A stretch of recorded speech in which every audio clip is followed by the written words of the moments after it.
l'argent que Dieu t'a donné, comment tu l'as géré? Utenda kusamba. Et tu répondras un jour. Utenda kusamba. Tu répondras un jour. Oh, mon argent, c'est lui qui t'a donné. Franga yangu franga, Mungu jari kupatia ile franga uko nayo. Il y a qu'on a un njada, mais tu donnes ça aux prostituées. Ta femme dort affamée, mais franga unaenda kuikabula kwa bandumba. Il est vrai qu'on a mangé ou les dades ou les. Est-ce que je suis déjà les paires de chaussures que tu achètes à cette prostituée là, bibia qu'on a acheté comme disait aka ile bébé moi ile bilato. Nous rendrons des comptes. Tout à sambaka. Chacun répondra un jour. Même le ministère que Dieu t'a donné, il doit être utilisé pour la gloire de Dieu et pour la gloire de l'Église. Si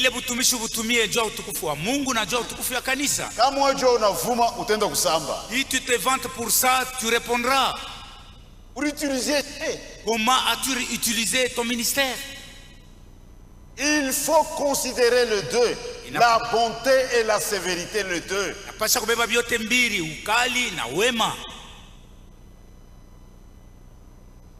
Mais beaucoup ont une vie partielle de la chose. Si Dieu est bon, pourquoi il a fait ça? Il est très sévère. Les riches en bonté, dans le psaume 103, et il est lent à la colère. Il se mettra finalement en colère. Mais il est vraiment patient.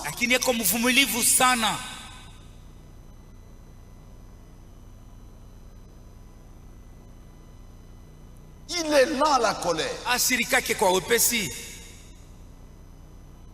Il y a des frères types. Ils s'enflamment à la moindre chose. Mais Dieu est lent à la colère. C'est pourquoi dans le livre de l'Apocalypse, il est parlé de la colère de l'agneau. Vous connaissez la nature de l'agneau? Quand l'agneau se met en colère, c'est grave. Le roi, le chef militaire, il disait aux montagnes, tombez sur nous et cachez-nous devant la colère de l'agneau. Un jour va venir le jour de sa colère. Ça sera très grave, mes frères. Les gens vont demander aux montagnes de les cacher. Quand l'agneau se mettra en colère, aujourd'hui c'est le jour de l'homme. Les gens font ce qu'ils veulent. Mais un jour va venir, le jour de sa colère. Ça sera très grave à ce moment-là.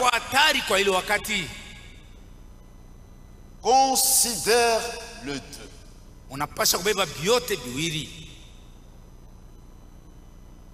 Mais dans le texte que nous avons lu, il y a un secret qui nous intéresse.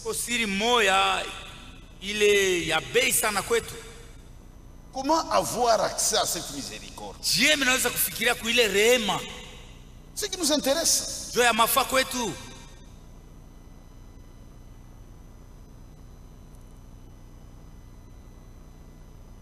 Au verset 11, autant sa bonté est grande pour ceux qui les craignent. Le verset 13, comme un père a compassion de ses enfants, il a compassion de ceux qui les craignent. 17,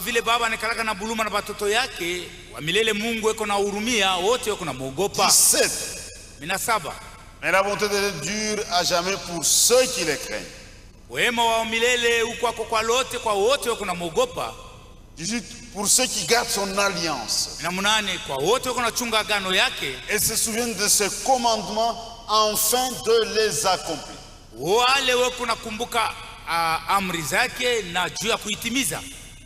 C'est ça le plus grand secret.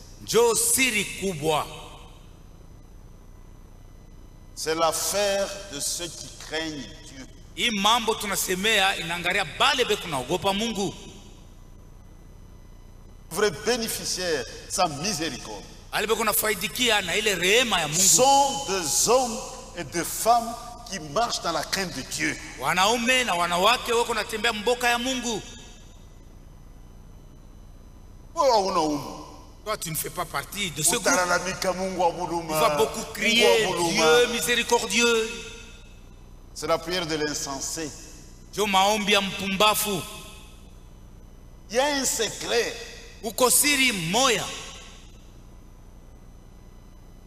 Craindre Dieu. Qu'est-ce que cela signifie? Craindre sa parole. Et tout ce qui lui appartient. Prendre son œuvre, son église, son peuple, ses serviteurs. Là, vous verrez la miséricorde. C'est le secret. Craindre Dieu, c'est craindre la parole. Ogopa Mungu ni kuogopa neno lake. Pour nous, il n'y a pas de différence entre Dieu et sa parole. Wetu shi hakuna chanisho kati ya neno na Mungu. Nous servons un grand Dieu. Tunatumikia Mungu mkubwa. Mais qui est caché dans la simplicité. Lakini mwenye kujificha munyenyekevu kabisa. Il se révèle aussi dans la simplicité. Le peuple de Dieu tremble devant la parole de Dieu.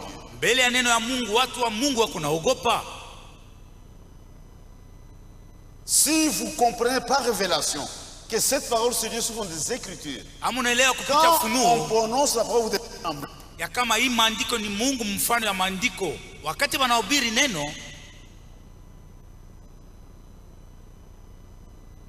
Mais votre réaction prouve ce que vous portez comme sémence. Regardez au jardin d'Éden avec le premier meurtre.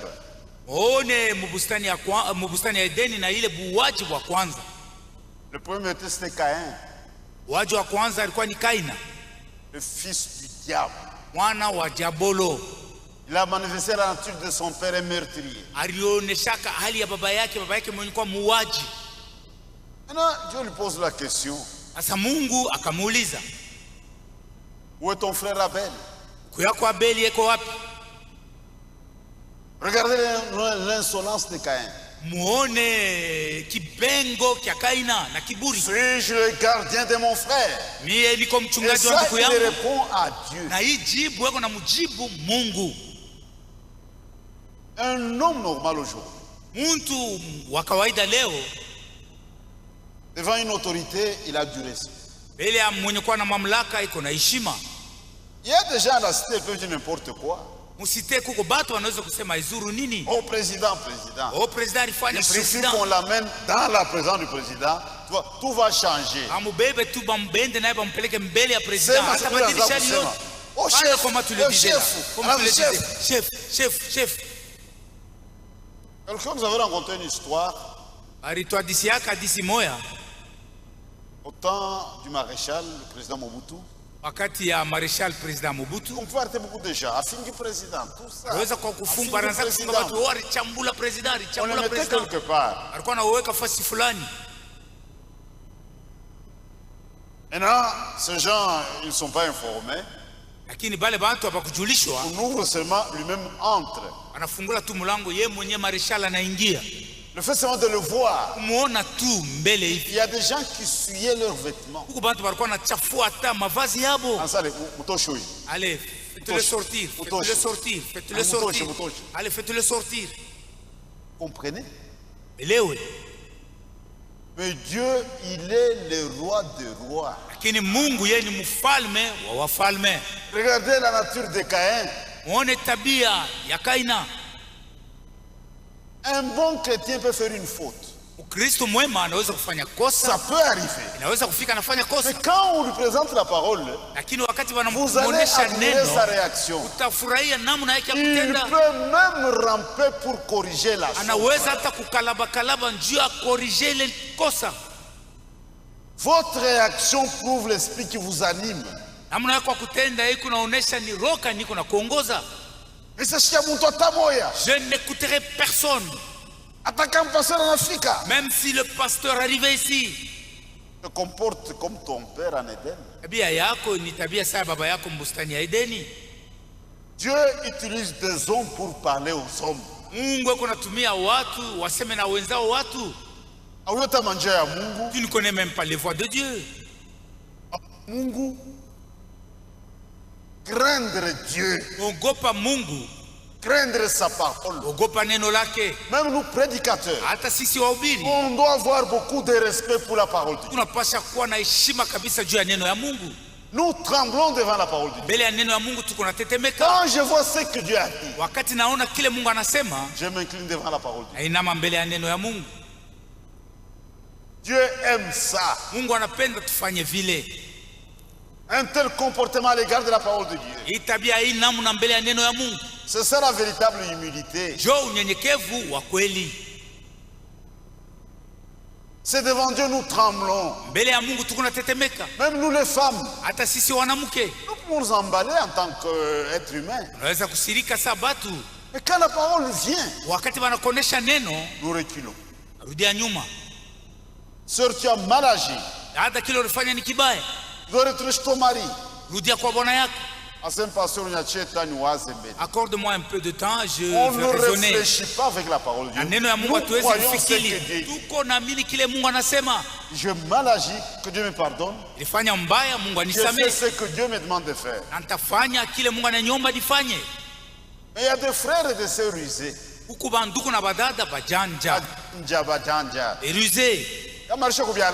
Une fois qu'il a fait des gaffes, il a déjà tout gâché. C'est un pasteur. Et là il vient, il dit pasteur, je vais maintenant faire tout ce que Dieu dira.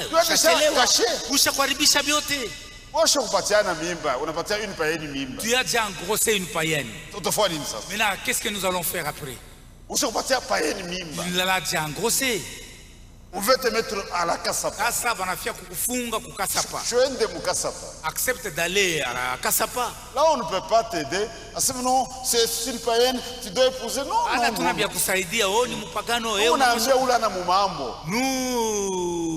aidons celui qui n'est pas infligé. Toi tu es chrétien, tu l'as engrossé. Mais qu'est-ce que nous allons faire?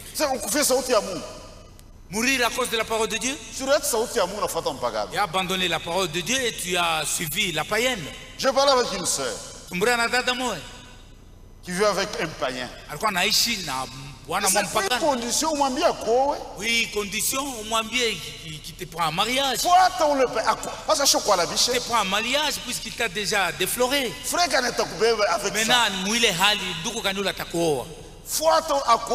va suivre ce jeune homme là qui te prend en mariage. La parole de Dieu vous demande de vous garder pur. Que Jésus te trouve vierge à son retour. Ça fera sa gloire. La voici dans l'âge de la Odyssée. Et c'est garder pur. C'est de la ruse. Tout gâché. Tu veux maintenant devenir une bonne chrétienne. Je veux maintenant appliquer ce que la parole de Dieu me demande. C'est trop tard. Nous tremblons devant la parole de Dieu. Si on a la vraie crainte de Dieu, quel que soit le problème, hatutafanya 2 heures. Mais nous avons des séances interminables. Surtout avec les couples. Le frère parle pendant 3 heures. La soeur 3 heures. Ça fait 6 heures déjà. Vous t'aconseillez mon achoka. Sans solution.